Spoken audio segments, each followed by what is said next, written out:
सत साहिब सतगुरुदेव की जय।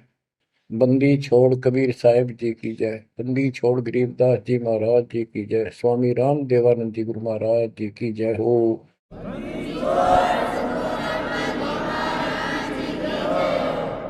सर्व संतों की जय, सर्व भक्तों की जय, धर्मी पुरुषों की जय। श्री काशी धाम की जय, श्री सुडानी धाम की जय, श्री क्रोथा धाम की जय, श्री बरवाड़ा धाम की जय। सत साहिब। कबीर दंडवतम गोविंद गुरु बंधु हरिजन सोए। पहले बहे प्रणाम तिन नमो जो आग ओए। सतगुरु पूर्ण ब्रह्म है, सतगुरु आप अलेख। सतगुरु रमता राम है, या ममीन नामेखो। बच्चों, परमपिता परमात्मा कबीर जी की असीम रजा से आज आपके ऊपर उस मूल ज्ञान की वर्षा हो रही है जिसकी प्यास आत्मा को युगों युगों से थी। बच्चों, इस गंदे लोक को समझो अच्छी तरह। जब तक आपके दिल में यह बात नहीं बैठेगी, वो वहम नहीं होगा आपका कि कित फंस गया क्या। यू घर अपना नहीं, यू परिवार अपना नहीं, यू लोक संसारिक किस ब्रह्मांड अपना नहीं। तो हम किस आस पर जी रहे। केवल अपना सतपुरुष है, उसका नाम कबीर है, सारी सृष्टि का रचनहार है, वो सुख का सागर है, हमारा अपना है, हमारा पिता है, हमारी माँ है, हमारा सच्चा साथी सखा है, हमारा वही बंधु भाई है। बच्चों, आप इस बात को आज मान लो, ना फिर घने दुखी हो जाओगे, फिर माननी पड़ेगी कि यह भक्ति करनी पड़ेगी और बकवास त्यागनी पड़ेगी। आज शरीर स्वस्थ है, दो रोटी का रोजगार चंगा है, परमात्मा कति याद नहीं आवते, सौ जतन कर ले इसको। कितना समझा रहे, माचा माचा करे, कल ये कर दूंगा, परसों ये कर दूंगा। और उसको जब हो जाती है कैंसर, उसकी शकल देखे उस अफलातून की, गिनती के दिन शेष दिखाई देते उसको। इसलिए परमात्मा कबीर जी हमें याद दिलाते हैं, कबीर दुख में सुमन सब करे, सुख में करे न कोई।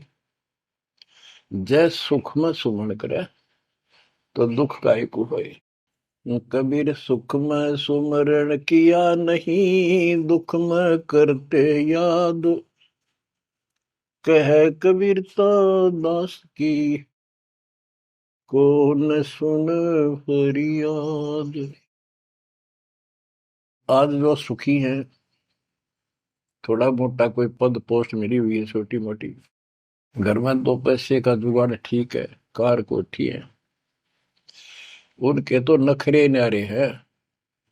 उनकी बातों में सुनकर हैरान रह जाते थे हम तो। जब हमको ज्ञान नहीं था, हम भी ऐसे निकम्मे थे।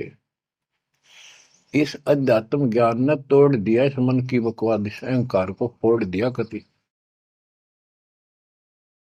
और ये सतगुरु बिना बात बने नहीं। सतगुरु ऐसा ज्ञान सुनाता है कि आत्मा एकदम सतर्क हो जाती है और परमात्मा की तड़प बनती है। एक नित्यानंद नाम के ब्राह्मण थे, नंदलाल नाम था उनका। वैसे नारनौल के नवाब के यहाँ वो तहसीलदार की पोस्ट पर थे, आज से 300 वर्ष पहले। उसके माता पिता की डेथ हो गई थी। नाना नानी ने उनको पाला, जवान किया, वहां नौकरी लगवा दी। उनके नाना जी इस दरबार में पहले से ही नौकरी करते थे। एक तो जाति ब्राह्मण, ऊपर से पोस्ट तहसीलदार। उस समय तहसीलदार, उस समय तो पटवारी भारी होता था। उनको फिर ज्ञान समझ में आया। एक विष्णु जी के उपासक, वैष्णव परंपरा के संत गुमानी दास नारनौल शहर में किसी भगत के अपने सेवक के यहाँ सत्संग करने आए।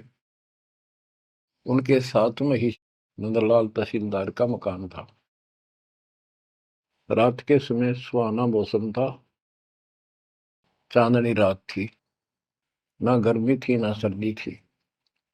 छत पर बैठ गया, घूम रहा था, इतने में आवाज आई सत्संग की।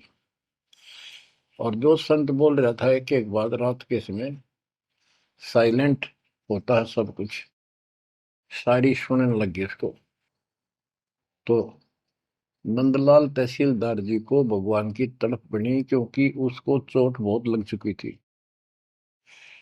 बचपन से माता पिता की डेथ होगी, अनाथ हो गया था। तो ऐसे दुख से गुजरे हुए व्यक्ति को शीघ्र समझ में आ जाती है ये बातें। उसको तड़प बनी, ये संसार कुछ नहीं। आपको सत्संग के कुछ अंश सुनाता हूं पहले। ये संत जो हैं वाणी तो कबीर साहब की गाते हैं और मार्ग काल का बताते हैं। वाणी ऐसी गजब की है, खींच लेती है आत्मा को, चुंबक जैसे लोहे को खींचता। लेकिन ये कलम गलत चढ़ाते हैं, इनके पास वो संपूर्ण दीक्षा नहीं। बात यहां बिगड़ गई और काल ने पूरा लाभ उठा रखा मालिक की अट्रैक्टिव वाणी का। मन तू चल रे सुख के सागर, जा शब्द सिंधु रत्नागर। कोटि जन्म तन भर मत होगे, कुछ नहीं हाथ लगा रे। कुकर शुकर खर बया गोरे, कौवा हंस बुगारे। मन तू चल रे सुख के सागर, जा शब्द सिंधु रत्नागर। कोटि जन्म तू राजा की ना, मिटी न मन की आशा।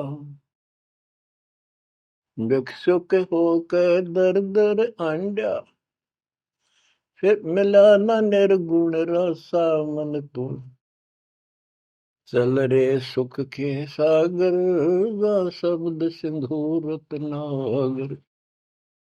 इंद्र कुबेर ईश की पदवी, ब्रह्मावण धर्म राया। विष्णुनाथ के पुर को जाके, फिर भी उल्टा आया। मन तू चल रे सुख के सागर, जा शब्द सिंधु रत्नागर।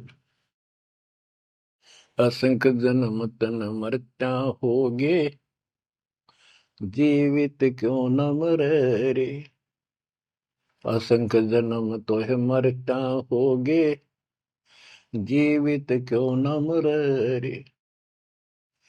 द्वादश धर्म दे मैल मठ बोरे, बहुर न दे धर रे। मन तू चल रे सुख के सागर, जा शब्द सिंधु रत्नागर।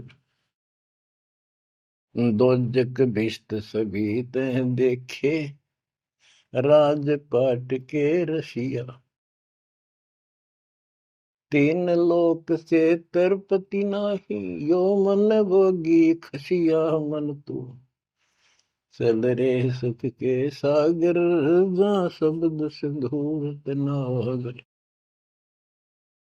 सतगुरु मिले तो इच्छा मिटे, पद मिल पदे समान। सतगुरु मिले तो इच्छा मिटे, पद मिल पदे समान। चल हंसा उस लोक पठाऊं, जो आदि अमर अस्थाना। मन तू चल रे सुख के सागर, जा शब्द सिंधु रत्नागर। चार मुक्ति जा चंपी करती, माया हो रही दासी। चार मुक्ति जा चंपी करती, माया हो रही दासी, दास गरीब अभय पद पर से, मिल राम अविनाशी मन तू, चल रे सुख के सागर जा, शब्द सिंधु रत्नागर। सत्संग में बताया गया कि कोटि जन्म तन भ्रमित हो गए, जन्मते मृत्यु को, और कुछ नहीं हाथ लगा रे, कुकर कुत्ता, शुक्र सुअर खरगदा, कौवा और बुगला, ये सभी यानी 84 लाख प्रकार के प्राणियों की योनियां शरीर में तुमने दुख उठाए। इस संसार में सुख नाम की चीज जीव को नहीं है। कोट जन्म तन भ्रमित हो गए, कुछ नहीं हाथ लगा रे। आज सेठ है, सारा कुछ धन है, कार कोठी है, और समय आ गया जान का, सेकंड भी ना लागण दे, एक सेकंड तुरंत उठा कर यम के दूत पटक देंगे धर्मराज के आगे।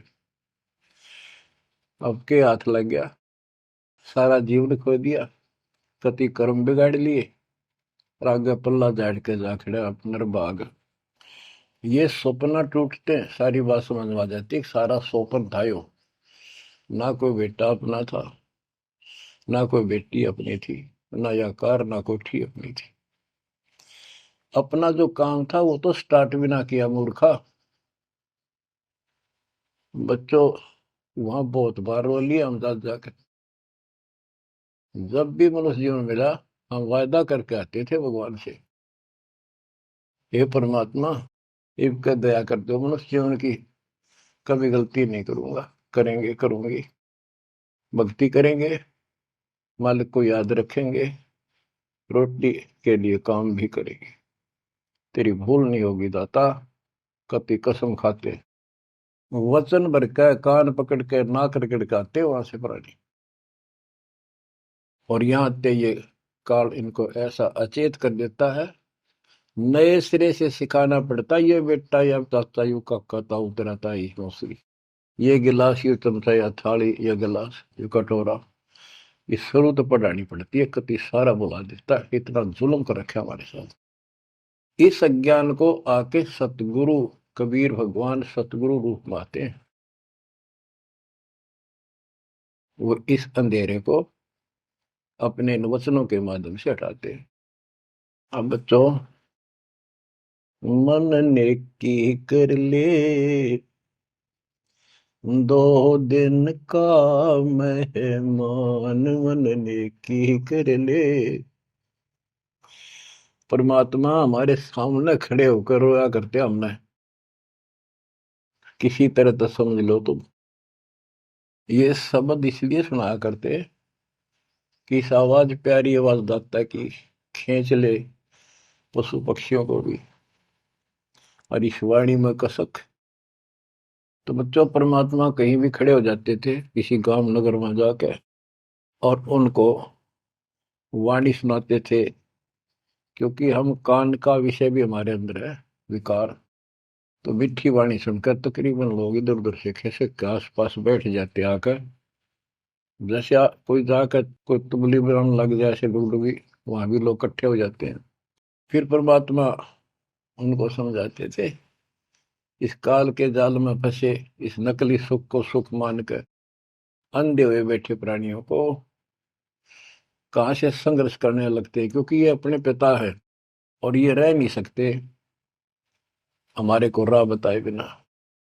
तो क्या सुनाते थे, कहां से आया कहां जाएगा, तन छूटे तब कहां समाएगा, कहां से आया कहां जाएगा, तन छूटे तब कहां समाएगा, आखिर तुझको कौन कहेगा, गुरु बिन आत्म ज्ञान, मन ने की कर ले, 2 दिन का मेहमान। बच्चों, परमात्मा याद दिला रहे हैं कि तुम्हें सतगुरु के बिना, गुरु के बिना ये आत्म ज्ञान कौन कराएगा। आत्मज्ञान क्या है? तू कौन है, कहां से तू आया, किस लिए जन्म और मर रहे हो, इसका समाधान क्या है, ये है आत्मज्ञान। आत्मज्ञान तो सारे गुरु बताते हैं, नकली सकली सब।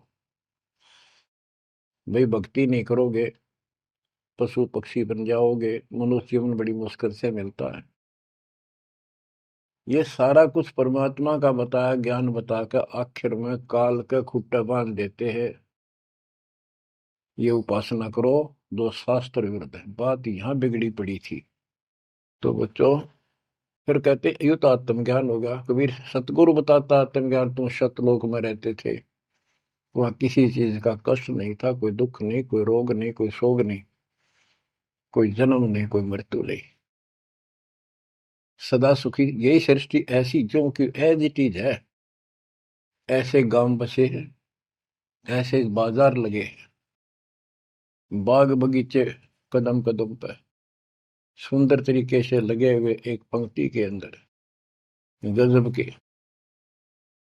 और उसको छोड़ के तुम इस काल के जाल में फंस गए। अब ये तुम्हें मूर्ख बनाए बैठा है, उस घर की कति खबर मिटा दी, नामो निशान खत्म कर दिया।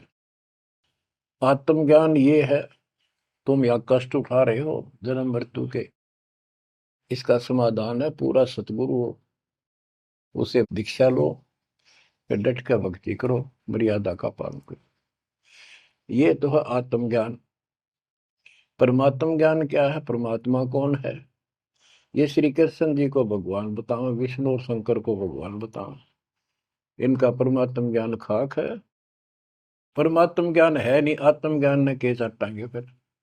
गरीबदास जी कहते कूप की छाया कूप के माई, ऐसा आत्म ज्ञाना, या से परे परम पद वा का भेद न जाना।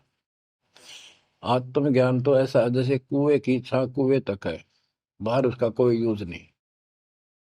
इसका मतलब है कि जिस ज्ञान पर ये आत्म ज्ञान बताते हैं, परमात्म ज्ञान है नहीं, वो तो इस काल के कुएं में अंदर ही गिरे रहेंगे, यही कष्ट उठाएंगे। ये साधना गलत बताते हैं, उनकी पोल खोल रखी है वैद्य के अंग में, जैसे काला पुष्मा। बच्चों फिर बताया जाता है कि कोट जन्म तन भ्रमत हो गए, परमात्मा जगह जगह खड़े होकर रोया करते थे हमारे लिए। और कुछ आकर्षित भी होते थे, कोयल के बच्चे तो लाग ही जाते हैं, वो डटते ही नहीं, उनको तुरंत प्रभाव हो जाता है, सचमुच भक्ति करनी चाहिए। इस प्रकार मान लेके 64 लाख से हो गए थे 700 साल पहले। इस ज्ञान को तो सिर्फ इतना सुनते थे कि सचमुच जो कह रहे हैं बात सच्ची है, मर जावांगे। ये वाणी ऐसी है सीधी फोड़ देती है आत्मा के मैल को, फिर सुख होने शुरू हो जाते थे दाता का नाम लेते ही। इसलिए चिपकते चले गए।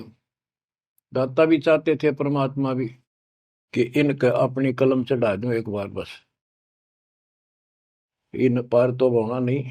कलम चढ़ा गए दाता उस समय 64 लाख का। वो 64 लाख कुछ भक्ति करी उन्होंने बहुत अच्छी, परमात्मा काफी संग रहे। फिर जब देखा कि अब इनको ज्ञान नहीं है और ज्ञान बिना मुक्ति हो नहीं सकती, जब तक पूरा ज्ञान नहीं होगा ये डट नहीं सकते, दो काम हो जाते हैं, तीसरा नहीं होता है, तो फिर वो झाड़े लुआन चले जाते हैं। ये स्थिति होगी थी वहां। तो एक झटका दिया था, परीक्षा ली थी, सारे विमुख हो गए। जब परमात्मा ने हाथी पर बैठकर गंगा जल बोतल में भरकर, जैसे शराबी शराब पिया कर, एक वैश्या, प्रसिद्ध वैश्या जो परमात्मा की शिष्या हो चुकी थी और अपने धर्म कर्म को ठीक कर रही थी, लेकिन उस समय भी उसको वैश्या की फीत ही थी समाज की दृष्टि से। उस लड़की को हाथी पे बैठा के उसके कंधे पर हाथ धर के भगवान, और वो पानी गंगा जल पी रहे थे, उस हाथी को बाजार के बीचों बीच घुमा दिया। जो भी देखा वो एक, देख लो भाई जुलाहा बड़ी बड़ी बात बनाया करता कबीर, शराब पीवे और वैश्या को साथ लेकर घूम रहा है। उनके शिष्यों को लाओ, बुला बुला के देखो, हम तो पहले कहा करते पाखंडी आदमी है, अपनी आंखों देख लो, सरियाओं वैसा वर्ती करता घूम रहा, शराबी कबाबी है ये। जो भी देखे वही कहते, मैं तो कभी कभी जाया करता, मन तो जाना ही छोड़ रखा है वह। मैं तो उसके साथ चला गया था एक बार। ऐसे 64 लाख भगवान से विमुख हो गए, सतगुरु भी चाहते थे ये बोझ सिर तो पड़े, अब ये समझ नहीं पा रहे। गरीब बड़ुआ बड़ुआ सबक है, कोई न जाने खोजे, दास गरीब कबीर करम, बाटत सिर का बोझ। कि उस लीला को कोई नहीं समझ रहा था, वो तो अपने सर का बोझ, ये पूरी आस्था थी नहीं उन शिष्यों की, इसलिए इनको पटक रहे हैं, ठा के सर पर अपना बोझ हल्का कर रहे हैं। बच्चों, गुरुद्रोही नहीं बने तुम उस समय, सतगुरु विमुख हो गए। तो कबीर साहब कहते हैं, सतगुरु विमुखा युग युग रोवे, मानुष जन्म पाके खो। सतगुरु संगत छोड़ के लाख वर्ष जबकीन, इंद्रिय कर्म ना मोक्ष हो, रह काल के आदि। इसके लिए बहुत से प्रमाण आपको दिए गए हैं। जैसे राबिया सतगुरु विमुख हुई थी, गुरुद्रोही नहीं हुई थी वो। 4 साल दाता ने कितनी मेहनत करके उस बेटी के लिए, फातिमा के लिए, उनकी भेड़ बकरियां के बीच में बैठ के उस बदबू में, उस प्यारी आत्मा जो दर्दन में फंसी पड़ी थी, राबिया को ज्ञान सुनाया, बेटी अल्लाह खुदा की भक्ति करनी चाहिए, ये जीवन थोड़ा ही है, इसमें कभी भी मृत्यु हो जाएगी, फिर पता नहीं कहाँ जन्म होगा। कई दिन लगातार ये बात करते करते लड़की कहती थी कि महाराज, हम इबादत करते हैं, नमाज करते हैं, सारा कुछ करते हैं। उसका सारा अंधेरा हटाया, लड़की का समझ में आ गई, सृष्टि रचना बताई। 4 साल भक्ति करी, और कोई साथी था नहीं, दूसरा भक्त भाई बहन, इस मार्ग के बताने वाला। समाज के प्रभाव से परमात्मा वाली सत साधना छोड़ दी, क्योंकि सत्संग ना सुनने से इस तरह मैल आवेगा, ये भूल जरूर पड़ जाती है, क्योंकि गलत बताने वाले तो सारा समाज, सारा वही साधना सब कर रहे थे, तो वही अपनी साधना करने लगे। लेकिन ये प्रेरणा इतनी होगी थी कि शादी नहीं कराऊंगी, मोक्ष पाऊंगी, सारा कुछ हो गया था। लेकिन माता पिता को टेंशन होगी कि लड़की को घर पर नहीं रख सकते, तो कह दिया बेटी या तो निकाह करा ले, नहीं तो अब दोनों मराएंगे। लड़की ने विचार कर लिया कि माता पिता की हत्या का दोष मुझे लगेगा, इसलिए यस कर देती हूँ, अपने पति से बात करूंगी। निकाह करने की यानी शादी की हाँ भर ली, और ब्याह हो गया, अपने पति के घर चली गई। वो एक अच्छा अफसर था, साहब था, नेक आत्मा था। राबिया ने स्पष्ट कर दिया, बात सुनो मेरी, मैं भक्ति करना चाहती हूँ, और मैं संतान उत्पत्ति नहीं करूंगी, अगर आपने जोर जबरदस्ती कर दी तो मैं फांसी का के मरूंगी, ये फाइनल सुन लो। उसके पति ने कहा कि एक बात बता राबिया, जब निकाह हुआ आपने स्वयं कबूल किया था, मैं निकाह कबूल करती हूँ। मुसलमानों के अंदर एक विशेष बात है कि लड़का लड़की चाहेंगे तो ब्याह होगा, ना हुआ नहीं, तो तेने उस समय कबूल क्यों किया था? राबिया बोली, मेरी मजबूरी थी, समाज का दबाव था मेरे माता पिता पर, मेरे माता पिता ने शर्त रख दिया तो शादी करा ले, नियम दोनों मरेंगे, तो इसलिए मैंने शादी कर ली। अब आप पर फैसला है, वहां तक 2 मरे थे, भी आए 1 मरेगी, मैं भक्ति करूंगी, ये मेरा फाइनल फैसला है। तो समझदार था मुसलमान, कई कई शादी कर लेते हैं, उसको इसकी कोई समस्या नहीं थी, परमात्मा की दया से गुजारा भी खूब था। वो बोला, रबिया बात सुन ले, जैसा समाज का दबाव तेरे ऊपर था, तेरे माता पिता पर, ऐसा समाज मेरा भी है, और यहाँ मुझे भी जवाब देना भारी हो जाएगा अगर तू इधर उधर जाओगी। तो जाइए भक्ति के लिए, इसलिए घर में रहेगी, मेरी तरफ से मेरी बहन होगी, संसार की दृष्टि में मेरी पत्नी बनकर रहना होगा। राबिया ने कबूल कर लिया, यस कर दी।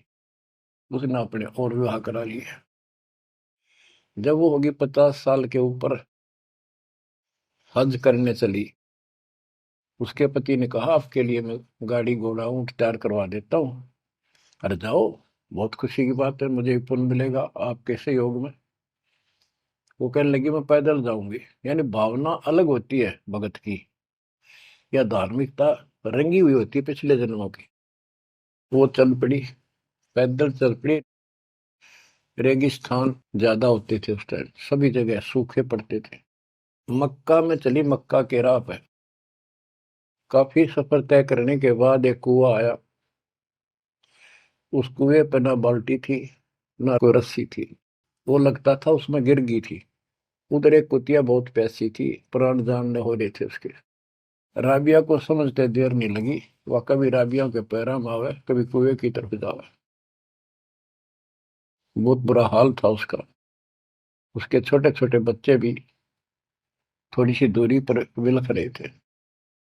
उस पुण्यात्मा ने, धार्मिकता भर दी थी दाता ने उसमें, अपने सिर के बाल पाड़े, उसकी रस्सी बांटी, 5-5 4-4 बाल लेकर, और लंबी रस्सी गांठ डाला का बना के अपने कपड़े उतार के उस रस्सी के कपड़े बांध गए। पहले मोटे मोटे कपड़े होते थे सूत के, और वो बहुत पानी सोख लेते थे। कुएं में बाल्टी की तरह डाले, बाहर लाकर उनको नचोड़ा। एक मटके का केकरा सा पड़ा था, टुकड़ा फूटा हुआ, उसमें पानी भरती गई, कुतिया पी गई 2 किलो पक्का पानी, और पी कर चली गई।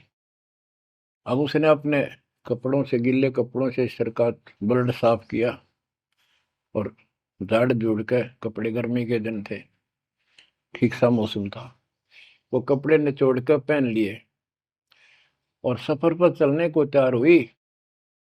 इतने में वो मक्का मकान उठ गए, वो महल मंदिर, वो कब्बा उठ गए और कुएं के साथ आकर लग गया, जैसे प्लेटफार्म पर ट्रेन आकर लगती है। राबिया के लिए आश्चर्य का ठिकाना नहीं कि मक्का ही आ गया, मैं तो मक्का ही जाना था, पटदे चढ़ गई। उसके अंदर बड़ी बढ़ते उठ लिया, चढ़ते उठ लिया, उड़ के चल पड़ा। उधर से अब्राहिम सुल्तान अदम पहले किसी और जन्म में था। जैसे परमात्मा गरीबदास जी कहते हैं, वाहन गरुड़ कृष्ण असवारा, लक्ष्मी डोरे चोर पारा, असुर निकंद मेड़ी में। अब गरीबदास जी को कृष्ण विष्णु दिखाई देता, और कृष्ण को ज्यादा लोग मानते हैं। इसी प्रकार उस समय जो अब वर्तमान में वाणी बोली गई, अब्राहिम सुल्तान को अधिक जानते हैं, इसलिए सुल्तान अदम का जिक्र किया, जबकि पहले ये किसी और शरीर में था, राबिया के समकालीन था। सब कहने लगे, भाई मक्का कहाँ गया, मक्का कहाँ गया, मंदिर कहाँ गया। अब्राहिम सुल्तान भी वहां जाता रहता था, मुसलमान भाइयों को समझाना चाहता था, गुरुदेव के आदेश से अपनी सच्ची राह बताया करता, क्योंकि वहां धार्मिक लोग ही जाते हैं। वहां चर्चा चली कि मक्का कहाँ गया, मक्का कहाँ गया। सबको आश्चर्य हुआ। अब्राहिम सुल्तान जो पहले शरीर किसी और शरीर में था, गरीबदास जी की वाणी में है कि सुल्तान अदम मक्के गया, मक्का नहीं मकान, गया एक रांड को लेने को, नो कहे अदम सुल्तान। अब्राहिम सुल्तान अदम कहता है कि निकम्मी औरत को लेने गया, वो पहले सतगुरु शरण में आई थी, वो साधना छोड़ के अब ये वही डले ढो रही है। उपस्थित मुसलमानों को उसकी बात अच्छी नहीं लगी, दुख भी हुआ, लेकिन मुसलमान था इसलिए आगे बात बढ़ी नहीं। इतने में मक्का आके वहां यथा स्थान पर स्थापित हो जाता है। लोगों ने देखा उसमें एक लड़की एक औरत है, एक बहन है। नाम पता करा तो पता चला ये ऐसे ऐसे इसका राबी नाम है। सारे मुसलमान समाज में ये हो गया भाई, भक्ति हो तो राबी जैसी, अल्लाह को खुश कर लिया, इसको तो जन्नत मिले ही मिलेगी। अगला जन्म उसका एक बांसुरी नाम की लड़की का हुआ। परमात्मा जो उसको चार्ज कर गए थे, वो परमात्मा की चाह उसके अंदर फिर भी तड़प रही थी। उसने ब्याह उस समय भी नहीं कराया और अपना शब्द गाती रही, परमात्मा अल्लाह की महिमा सुनाने लगी। और बंसुरी रूप में भी 50 साल से ऊपर होगी, हज करने गई। तो उसको ये ज्ञान हो गया था, क्यों परमात्मा की धार्मिक बातें डेली गाती और सुनती थी, कि जो मक्का में मरता है उसको सीधी जन्नत मिलती है, स्वर्ग, बहिश्त। तो उसने सोचा ये शरीर तो एक दिन जाएगा, और कहते हैं मक्का में मृत्यु होगी तो जन्नत मिलेगी, जन्नत के लिए सब कुछ किया जा रहा है। उसने वही गर्दन काट दी अपने हाथ तो तलवार मार के। सब कहने हो गया भाई, बांसुरी तो गई स्वर्ग में। बांसुरी ने कुर्बानी दे दी और जन्नत में गई। अगला जन्म उस आत्मा का कर्महीन का वैश्या का बना। 2 जन्म कति ब्रह्मचर्य के पालन कर लिए, आखिर में सारी कसर काट दी काल ने। परमात्मा कहते काल के षड्यंत्र को तुम तक ये समझोगे, ब्रह्मा विष्णु महेश अभी तक नहीं समझ पाए। फिर दया करी दाता ने, वो गंदा नरक भोग के वह फिर मरी। एक शेख तकी नाम का सिकंदर लोधी राजा का धार्मिक गुरु था, और ये भी कहते हैं वो उनका एक प्रधानमंत्री भी था। जो भी उसके घर जन्म हुआ, उसका 12-13 वर्ष की होकर वह मर गई, कब्र में दबा दिया गया। एक दिन परमात्मा ने ऐसी लीला करी, क्योंकि सोचल छिद्र मैं करूं अपने जन के काज, काम तो उनका था सारा उस बेटी के लिए। शेख तकी के ने जब सारे हथकंडे अपना लिए, कबीर साहब आयरा नहीं, मुर्दे जिंदे कर दिए। उसने कहा वो तो सदमे में था, कमाल, रामानंद जादू जंतर ते जिंदा कर दिया। जब जानू मेरी बेटी कब्र में दब रही है, उसको जिंदा कर दे। कई दिन हो गए, 15-16 दिन हो गए। परमात्मा ने कहा ठीक है भाई, सब इकट्ठे कर लो। मुनादी करा दी, उसने खुद करा दी, कहा जिसकी पोल खुलेगी। परमात्मा ने समय बता दिया, उस दिन करूंगा जिंदा। हजारों आदमी सिकंदर लोधी शेख तकी कब्र फुड़वा दी, वहां इकट्ठे हुए। कब्र फुड़वा दी, लड़की का शरीर था। तो परमात्मा ने कहा शेख तकी तू कोशिश कर ले, कदे 5-6 नंबर बनावे। और कहे या सदमे में थी। दूसरे बोले जी अगर ये इस तरह कुछ एलम होता, अपनी बेटी ने कौन कब्र में दब मिट्टी में, आप दया करो। कबीर साहब ने कहा हे शेख तकी की बेटी जीवित हो जा, नहीं हुई। दूसरी बार कहा यही, नहीं हुई। शेख तकी ने भगड़ा पा दिया, नाचन लग गया कि डोंगी की पोल खुल गई, देख लो। कहूं था ना मैं, कभी मुर्दे जिंदे होते हैं, ये तो कयामत के समय होते हैं। तब परमात्मा बोला डट जा बंडेले, रुक। तब कहा हे कबीर की बेटी, आत्मा जहां भी है वापस आ, शरीर में प्रवेश कर बेटी। और 12 इतना ही कहा था, शरीर में कंपन हुई, लड़की उठी, मालिक के चरणों में आके दंडोत प्रणाम किया, और खड़ी होकर 1.5 घंटे अपने पिछले कर्म, वो पाप बकवाद गलती सारी दोहरा दी, और अपने भगवान के साथ चली गई। परमात्मा ने कहा जा बेटी, अपने पिता के साथ, शेख तकी के साथ। लड़की बोली मेरा बाप आप हो। इनका तो इतना संस्कार था, इन दाब दी मट्टी में। अब इनका मेरा कोई संस्कार नहीं था, आगे मेरा पशु जुन्नी में जाने का नंबर था। और ये भगवान वहां गए, धर्मराज के दरबार से मुझे बाई फोर्स लाए।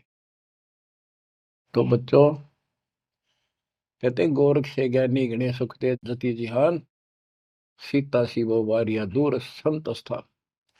ये बड़े बड़े लतीफेदार भाषण करते हैं, सत्संग सुनाते हैं। कहते हैं बीजक की बात ताके बीजक नाही हाथ, पृथ्वी डोबण उतरी है कह मीठी बात। बच्चों प्रसंग चल रहा था सत्संग का, सतगुरु विमुखा योगी गुरु है। तो इसी प्रकार हम सतगुरु विमुखा हुए जब आज तक रो रहे हैं। हमारा वो कुछ भक्ति करा कर चार्ज कर गए थे, जिस कारण से अपने को मनुष्य जीवन मिलते हुए आ रहे हैं और भक्ति की चाह भी है। यह गलती फिर न दोहराई। अब नित्यानंद का जो प्रसंग था उस पर आता हूँ। और सत्संग चला के कोट जन्म तन भ्रमत हो गए, कुछ नहीं हाथ लगा रे, कुकर शुकर खरब्याब हो रे, कौ वाहन सुगा रे, कोटि जन्म राजा की ना। महावीर जैन जैन धर्म के 24 में तीर्थ कर राजा बने, महाराजा बने, स्वर्ग में देव बने, फिर कुत्ते गधे शोर बने। खाक है फिर के चाटव देव पद न जो गधा बन गया आखिर। इंद्र कुबेर इसकी पदवी, ब्रह्मा विष्णु महेश के पद पा चुके हो आप। इंद्र तक की पदवी पाई है और फिर यहीं भटक रहे हैं। दो जग भीष्ट सभी ते देखे, स्वर्ग नरक सभी धक्के खा चुके हो, भटक चुके हो। राजपाट के रसिया, तीन लोक से संतुष्टि नहीं है ये मनभोगी खसिया। कोई एमएलए बन जाए, सरपंच बने, मन में आता चेयरमैन बनो। चेयरमैन भी बन जाता है, वे एमएलए में बात बने। मर पड़ का एमएलए कभी बन जाता है तो सोचा मंत्री बनो जब बात बने। एमएलए में कोई नहीं पूछता। मंत्री यूं सोचता है चल तो मुख्यमंत्री की है, हम तो टाइम पास कर रहे हैं। मुख्यमंत्री बनने के बाद उसकी तड़प हो जाती है प्रधानमंत्री बनूं तो बात बने। वो बनेगा कि ना बनेगा, इतना मृत्यु हो जाएगी, फिर गधा बनेगा। बच्चों तीन लोग क्षेत्र पतना ये मन भोगी खसिया। सतगुर मिले तो इच्छा मिटे, पद मिल पदे समाना, चल हंसा उस लोक पठाऊं जो आदि अमर स्थान। कि सतगुर मिलेगा तो इन बकवादों से मन हटाएगा और कहेगा चल हंसा उस लोक पठाऊं जहां कभी मृत्यु नहीं होती। चार मुक्ति जहां चंपी करती, माया हो रही दासी। यहाँ चार मुक्ति प्रमुख मानी गई है और ये थोड़े समय की होती है। जैसे शालोक, जिस देवता की भक्ति करे उस देवता के लोक में चला जाएगा। शारूप, उस देवता का रूप जैसा बनाकर वहां रहेगा। सामीप्य, उस अपने देवता के साथ समीप रहेगा। तो इस प्रकार की चार मुक्तियां, लेकिन रहेंगे कितने दिन, उसका समय सीमित होता है। वो चारों मुक्ति भी नष्ट होती है, वो भी हाथ से चली जाती है, फिर कुत्ता गधा सुअर बनता है और वहां सदा रहेंगी ये सतलोक में। हाय हाय। चार मुक्ति जा चंपी करती, माया हो रही दासी, दास गरीब अब पद पर से, मिले राम अविनाशी। के चार मुक्ति जा चंपी करती, यानी चरणों में पड़ी रहेंगी, सदा के लिए भगवान के साथ रहेंगे। और इस धन संपत्ति की वहां कमी नहीं, भरे पड़े हैं खजाने आपके। दास गरीब अब है पद पर से, वहां कभी भय नहीं किसी चीज का, मौत का भय नहीं। सबसे बड़ा डर यहाँ मौत का है, वो जाते खत्म होगा। दास गरीब अब है पद पर से, मिले राम अविनाशी। ब्रह्मा विष्णु महेश नासवान, ब्रह्म नासवान सरपुरुष, अक्षर पुरुष ये नासवान, देवी नासवान और देवताओं की जिक्र के करूं। गीता प्रमाण देती है दूसरे अध्याय के 12वें श्लोक में, चौथे अध्याय के 5वें श्लोक में और 9 में और 10वें के 2 में। गीता बोलने वाला इनका ब्रह्म कहता है काल कि तेरे मेरे बहुत जन्म हो चुके अर्जुन, तू नहीं जानता, मैं जानता हूं, आगे भी होंगे। मेरी उत्पत्ति हुई है, ये देवता नहीं जानते। तो बच्चों वो अविनाशी राम दूसरे अध्याय के 17वें श्लोक में कहा है, 18वें के 46 में, 18वें के 61 और 62 में और 15वें अध्याय के 17वें श्लोक में बताया। उत्तम पुरुषत्व परमात्मा इति उदारते, यह लोक तरम आविष्यवर्ती अवेश्वर है। वो अविनाशी भगवान मिलेगा वहां पर। कबीर साहब कहते हैं यहाँ भी तुम, जब तुझे राजपाट भी चाहिए हमारा इधर ले ध्यान। यहाँ राजपाट कैसा देंगे आपको, और संसार के लोगों से ज्यादा सुविधा देंगे परमात्मा।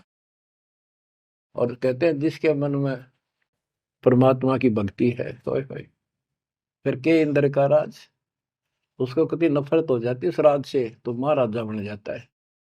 और यहाँ सुख देंगे परमात्मा, कहते हैं माया दासी भगत की संत की, उभे दे आशीष, बरती और लातों छड़ी, सुमर सुमर जगदीश। कहते इतना धन दे देगा बंदी छोड़ के, खाइयो खर्चियो और खूब धर्म फैलाइयो। माया दासी संत की उभय दे आशीष, दोनों तरफ से आशीर्वाद देगी। खाओ खर्चो और दान करो। और बरती और लातों छड़ी, कबीर साहब कहते हैं सुमर सुमर जगदीश। सुमर कौन सा जगदीश, सच्चा नाम, सच्ची भक्ति, सतपुरुष कबीर साहब की भक्ति कर करके। अब नित्यानंद ये सारा सत्संग सुन रहा था। ये क्या करते हैं, बात तो सुनाओ सतलोक के मिलती जुलती, अध्यात्म ज्ञान भक्ति विष्णु तक की। अब नंदलाल पंडित जी ऊपर से तहसीलदार, 2 मरोड़ इकट्ठी। उसने सोचा यहां जाऊंगा संत के पास तो नगरी के लोग क्या कहेंगे, ब्राह्मण और तहसीलदार या किसी के घर में आकर संत के चरणों पड़ा। काल न तक कई रास्ते रोक रखे हैं। तो उसको पता चला कि महात्मा का डेरा है यहाँ नारनौल से 2 किलोमीटर दूरी पे। संत चले गए। अगले दिन, उस दिन तक खूब विचार किया। सुबह सुबह घोड़े पर बैठ कर, जो सरकार की तरफ से मिलता था उनको, आश्रम में चला। संत जी शर्त को उस तरह फिरवा रखा था और सुबह सुबह इजी मूड में घूमने के लिए उसी रास्ते आ रहे थे जिस रास्ते वो नंदलाल जा रहा था तहसीलदार जी। अब ये ब्राह्मण उस टाइम सारे सोन को सोन घड़ी मान्या करते। उसने सोचे देख यो मन उस बाल कटवा के आगे आ गया मेरे, और मैं कितना अनमोल काम करना चाहूँ था, आज गुरु बनाना चाहूँ था, अपने जीवन का सौदा करना था, यो कसोन हो गया, कुसोन अपलक्षण हो गया। तो उसने अपने मन में सोच लिया इसके टोले मार दे 2 शर्मा उंगली, यो कसोन मिट जाएगा। हम भी पहले क्या करते ना, बच्चे थे जब, के झूठ बोला पाप लगेगा, न बोला उंगली पर उंगली धर कर बोली थी, कोई ना लगा पाप। ये अपनी बनावटी बातें थी, उंगली पर उंगली चढ़ा ली थी इसलिए पाप ना लग गया कर। तो उसने इस दृष्टिकोण से उस महात्मा का शर्म ने उल्टी उंगली के टोले मारे 3-4 और बोला, रनर भाग मनहूस, तेना आज मेरा गाना था, आज मैं गुरु बनाने जा रहा था, अपना जीवन का सौदा करूंगा। अब वो संत जी हैरान रह गया, पढ़ा लिखा दिखे, घोड़े पर सवार कोई अफसर होगा और ऐसा व्यवहार कर दिया। अच्छा उस्ताद, संतों के साथ ऐसे व्यवहार करनी बहुत मिला करें, ज्यादा माइंड नहीं करते हो। चला गया। आश्रम में पहुंचा तो घोड़ा पर उतर कर एक वृक्ष का बांध दिया। तो भगत वहां उपस्थित थे, वो आए, भाई बड़ा अफसर आ रहा है कोई। प्रणाम किया। उन्होंने पूछा संत जी कहाँ पर है, मैंने दीक्षा लेनी है। वो बोले जाओ बैठो। आदर से बैठा दिया, जहाँ आसन लग रहा था उसका आगे बोरी ही बिछा रखी थी कि बैठ जाओ, स्नान करके ही पाओगे, घूमन फिरन जा रहे हैं, सैर करके नहा कर ही आ जाए। आधे घंटे में घूम फिर कर नहा कर महात्मा जी आसन पाए। सामने घोड़ा बंधा दिखा और वो आदमी बैठा दिखा और देख लिया ये तो महात्मा जी थे, तेने बहुत बड़ी गलती कर दी पापी आत्मा, ये भी धमका होगा और तेने भगा होगा। नीची गर्दन कर ली। अब नंदलाल तो शर्म के मारे गिट गए, नीची गर्दन कर ली। महात्मा जी भी समझ गए गुमानी दास के आदमी शर्मा गया। उसने कहा श्रीमान जी आप गुरु बनाने आए हो, इसमें कोई परेशान होने की बात नहीं है। जैसे हम कुम्हार के घर जाते हैं, कोई मटका मोल लेते हैं या कोई बेचने अपने घर पे आता है तो हम उसको टोले मार मार के देखा करें ताकि वो कितना तो फूट तो नहीं रहा, सब बताए कि नहीं। तो आपने अपना गुरु परख लिया, टोले मार गए। बेटा कोई बात नहीं, आप उद्देश्य बताओ आने का। और परमात्मा ने उसकी या अकड़ तोड़नी थी कि संत ऐसे होते हैं। बच्चों संत तो स्वभाव तो सबका ही अच्छा होता है। बात यहाँ बिगड़ रही है कि सच्ची राह ना होने से फिर के चट अच्छी भाषा न अच्छे बोलना न। गोरख से ज्ञानी गणे सुख दे जती जिहान, सीता शिवो बारिया संत दूर स्थान। नित्यानंद तो चरणों में पड़ गया, रो है कि भगवान मैं सारा अपना अपनी इंट्रोडक्शन दी, सारी पहचान बताई। ऐसे ऐसे मैं नारनौल के नवाब के यहाँ तहसीलदार हूं, और परसों आपका सत्संग रात ने सुना, मेरी आंख खुल गई, मैं मोक्ष चाहता हूं। उसने जैसा जंतर मंत्र दिया, उसने शिरोधार्य कर लिया और भक्ति करने लग गया। इतना प्रेरित हो गया कि नौकरी भी छोड़ दी, और गुरुजी तो चले गए, वो अपना घर त्याग के उस मंत्र को साथ लेकर एकांत स्थान जंगल की खोज करने लगा। तो हरियाणा में यहाँ एक माजरा गांव है, बेगोवा है, बास है, इन 3-4 गांवों की सीमा इकट्ठी है। वहां एक तालाब बना हुआ था, जोड़ी सी, उस पर काफी जंगल नमक, जंगल तो वैसे पहले बहुत होते थे सारे ही। उसको जटेला जोड़ बोलते हैं। वहां आकर उसने अपना शेष जीवन बिताया। भक्ति सही नहीं थी, आदमी खरा था, परमात्मा की चाह खूब थी, पिछला संस्कार कोई प्रबल था, लेकिन भविष्य जीरो था उसका। फिर भी उसने जब ज्ञान हुआ तो क्या कहा, क्या कहते, उसका नाम फिर नित्यानंद रख दिया उसके गुरु जी ने, नाम बदल दिया। नाम इसलिए बदलवाया करते थे कि कहीं और जाकर भक्ति करूंगा, पीछे घर वाले ना ढूंढते फिर, तो वहां उस नाम से कोई जानेगा ही नहीं। तो क्या कहते हैं नित्यानंद जी, फिर अपने विचार व्यक्त करते हैं अपने फॉलोअर के सामने। ब्राह्मण कुल में जन्म था, मैं करता बहुत मरोड़, और गुरु गुमानी दास ने दिया को बदगढ़ तोड़।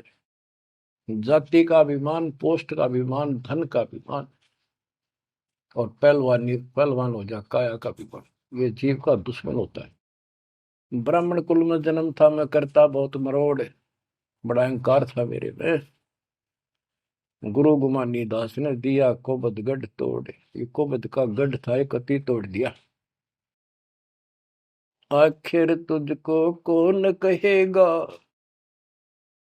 गुरु बिन आत्म ज्ञान, मन ने की करने 2 दिन का मेहमान। बच्चों सतगुरु पूरा मिला नहीं, रही अधूरी सीख, तेली के रे बैल जो चले एक नहीं भीख।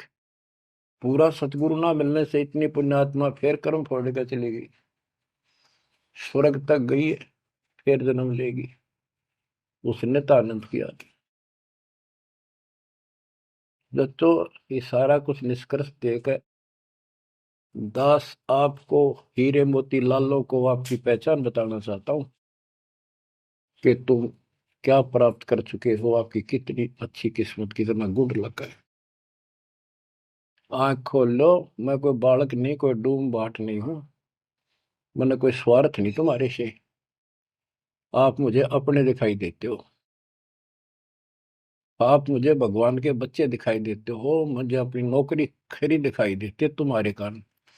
मैं अपनी ड्यूटी पूरी करूंगा, भगवान का दोषी नहीं रहूंगा। मेरी उम्र देख लो, आपके लिए भौंक रहा हूं, कुत्ता हूं परमात्मा का, गुरुदेव का। जागो थारी भला, ना जागो थारी मर्जी। आशा करता हूं जागोगे, सतभक्ति पर लागोगे, इस गंदे लोक को त्यागोगे, सतलोक में जाकर स्थान पाओ। परमात्मा आपको मोक्ष दे, सदा सुखी रखे। सत्संग।